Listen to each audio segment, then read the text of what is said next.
સમાજના રાજકીય સામાજિક આગેવાનો, વડીલો, માતાઓ, બહેનો, યુવા મિત્રો તથા મારા ગુરુજનો, આજે હું 21મી સદી રબારી સમાજ પરિવર્તન અને શિક્ષણ વિશે મારા વિચારો વ્યક્ત કરું છું, તો એ આપ ધ્યાનથી સાંભળજો.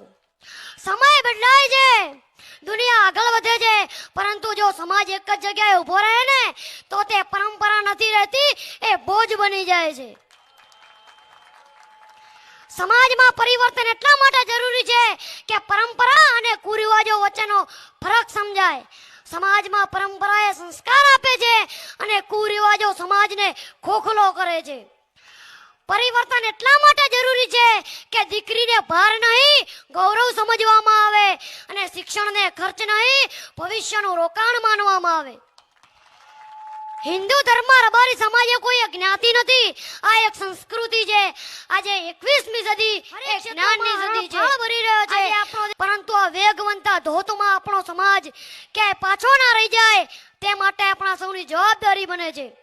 મિત્રો, વિચાર તો કરો, આ આપણું રબારી ગોપાલક ટ્રસ્ટ 1975માં બનાવવામાં આવ્યું અને તેમાં શિક્ષણથી ઓળખાય તેવા દીર્ઘદ્રષ્ટિવાળા વડીલોને આજે હું નમન કરું છું. ભવિષ્ય સમાજ સંકુલમાં ઉપસ્થિત થયા છીએ અને હું તો કહું છું કે અહીં એક રબારી સમાજની યુનિવર્સિટી કેમ ન બને?